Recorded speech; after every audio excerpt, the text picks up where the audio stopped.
Hi, so my name is Sunny, and I'm going to be your social worker today. And what's your name again? My name's Olivia. Okay, Olivia, it's nice to meet you.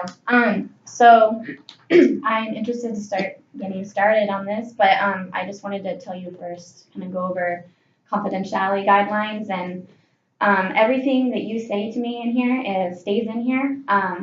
But with that being said, if you disclose to me some information that I feel could be harmful to others or harmful to yourself, I am obligated by law, mandated reporter, to disclose that information. But besides that, everything we say is kept in between here. Do you have any questions about that? I understand. Awesome. Okay, and I also will be taking some notes. It's purely for me personally, just so when you come back, I can have something to kind of go off of, and you are more than welcome to look at these notes at any time if you feel like you need to. Okay. But so anyways, tell me about why you came in today. Well, there's a couple things going on, but the most on my mind is I have an older sister. We're about 6 years apart. Great sister, love her to death. We're really close. But she's kind of at a point in her life, and it frustrates me. And I don't know how to talk to her about this, or I don't know how to present the issues that I see.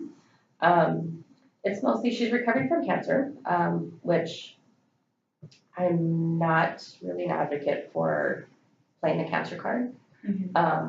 She's, like I said, she's 6 years older than I am. We lost my mom when I was like 12. She was 17, 18 years old. So she kind of raised me with my dad. So we've had this great relationship. But she hasn't really done anything significant with her life. And it's now to the point of like, I'm 41, so she's 47 this year. And I'm like, she has no future. There's no retirement saved up for her. Like, she hasn't worked. Like, she probably had a job in her late teenage years. But that's pretty much it. She's has a bachelor's degree. She went to school. So she's educated. She's just not really helping herself. And, you know, my kids see that. My kids are very close to her. And we all love her. She's a great family member. It's just trying to get her, maybe she needs a social work is kind of what I'm thinking. I just don't know how to really approach that subject with her so that,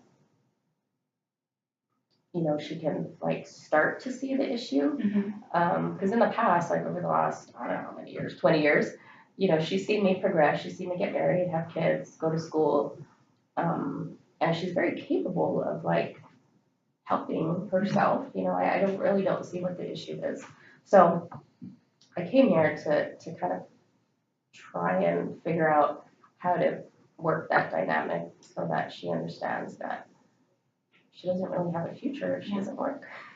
Well, it sounds like you're coming from a place like a concerned sister, and it's a place from love. And so I would like to talk about. So, is her cancer like in remission? Is she not? Is she recovered now, or? Yes, she's recovered. She was diagnosed probably about 3 years ago, went through treatment probably about 2 years ago. But since she ended treatment, she went through chemo and radiation, so it really affected her health, which I understand. But it doesn't prevent her from working, you know, at the same time, and that's my level of frustration. She just recently had like gallbladder surgery, so she does have some health issues. Even though we're obviously sisters and kind of grew up together, but we just have two different views on life. But as far as her health, it's not the best, but it's definitely definitely not a deal breaker. Like it's not for sure a reason to just quit. And I feel that's what she's doing. So what is her like financial situation? You know, she said that she's not working, so she's not working at all? Not working at all. So like what are her resources for like income and stuff? That's another frustration part. Okay. She lives with my dad in California. Okay. So his retirement and his Social Security and his income basically. And I've talked to my dad about it before. I'm like, what are we gonna do with her? You know, what is she gonna do for herself? Because once he goes, she's kind of screwed. Exactly. And so it's not until she needs to realize that. And I'm really not sure what is the issue. She went to school to be a court reporter, and she was successful. She graduated. And I remember that she was telling me when she went to like her first deposition, like as her job, I don't know, one of the attorneys got like really frustrated with her because she was like fumbling with the computer and like, because she was new, right? She's brand new, freshly out of school. And she didn't know how to set something up or something. So she said she felt like really embarrassed by that attorney, whoever called her on it. But I told her, I'm like, you gotta have tough skin. If you're gonna be working with this clientele, you can't be that person to kind of quit and just. So for some reason, she's that way. She's kind of cognitively that way. But well, what I'm hearing is that you guys obviously have a pretty open relationship. I mean, it seems like you're telling her she needs to toughen up a little bit. So have you ever approached her about your frustrations with living with your father still at the age of 47? Not to that level. Okay.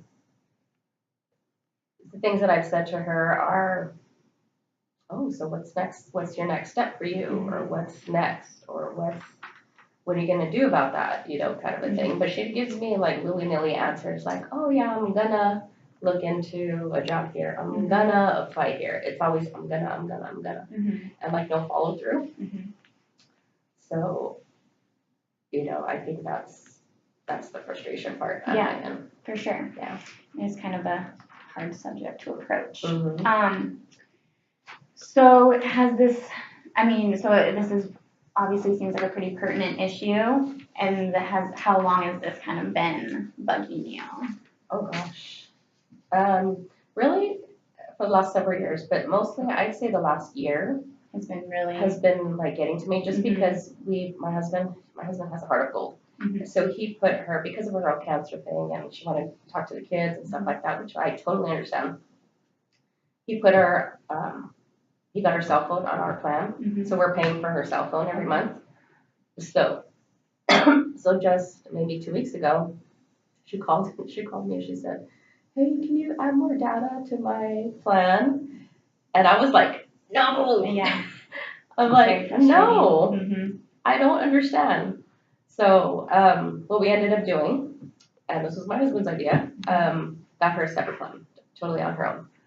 I said, that's nice of you. However, that's not really solving the problem that she has. The problem is, you know, she like has no Wi-Fi at home. You know, that's kind of the bigger, deeper issue is that she's not. Are you guys paying for her separate plan? Yes. Okay. Yes. Okay. So yeah. Well, I mean, it sounds like your husband's very supportive in all aspects. Yeah. Does it make you, I mean, how do you feel about your husband being so, like, lenient with her? Yeah. And, I mean, do you like that, or is it frustrating? I think it's fine, but I think sooner or later it's going to be a problem. Yeah. So that's why I feel the need to kind of address it with my sister, because that's not really like a good example for my kids, you know, to be like, oh yeah, somebody will pick you up every time you fall, you know, kind of a thing. It's one thing to have support there, but because she doesn't want to do anything for herself, that's really the issue. So I don't know how to communicate that effectively to her so that it doesn't turn into this big old fight. And I really don't think it would turn into that family conflict, but you know, because it's like, I'm thinking about it, you know, it's like I'm aware of it, so I know I have to address it with her. So. Yeah. Well, so I mean, you said you've been kind of dealing with this for a couple of years. So, like, what are things that, you know, keep you moving forward with it? Like, I guess the relationship with her and my kids is what I see. Like, I see the bigger picture for like my family. You know, I want to keep the relationship between her and I and my husband and my kids and stuff. So are your kids pretty close with her then? Oh yeah, definitely. So she's almost, I mean, kind of has like a role model probably type thing. Right. And so that's probably where a lot of frustration is coming from. Yeah. Okay. Well, does like this problem like affecting like your physical health in ways, or like socially, at work and school? Does it bother you? Yeah, not really. I wouldn't go as far as to say it's really like I'm not really losing sleep over it or Mhm. anything, but Yeah. it's just something that I know eventually is gonna have to come out.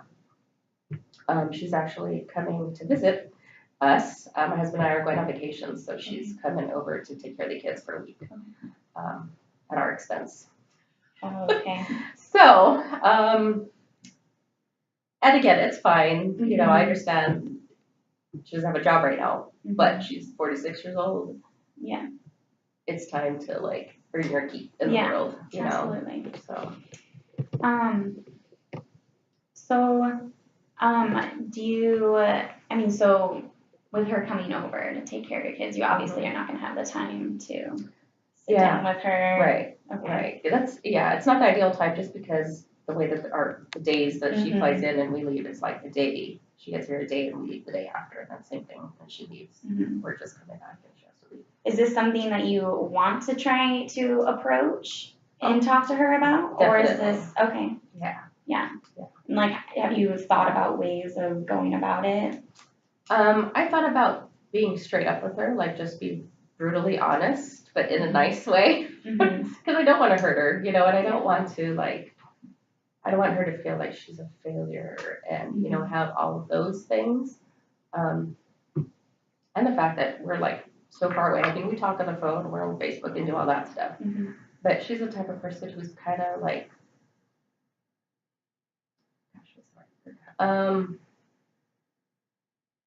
just there's no self-motivation. Like there's no motivation for her to do anything. Why? Because she's living off my dad, she has a phone, she has a smartphone, you know, and she's like, perfect. Like I'm thinking, oh, I don't have to work. Why? You know, because I get food, I get shelter, I get money, I get stuff. So that's just the frustrating part. So as far as like how to approach it, probably being honest, but I probably would have to practice that. Yeah. So as far as like your sister goes, like, do you know if she has like any hobbies? Is she not doing anything with her days? Or like, could this be almost, I don't know, something deeper? Yes and yes. Her hobbies, I wouldn't say they're hobbies. She does keep busy, like she has friends and she goes to like Zumba classes and stuff. And then she sort of has a small social life.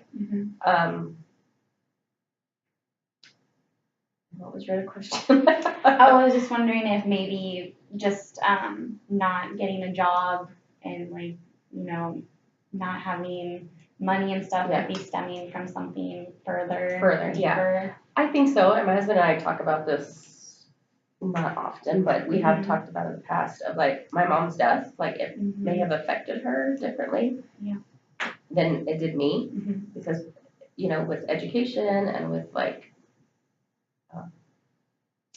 working, we just have two totally two different people.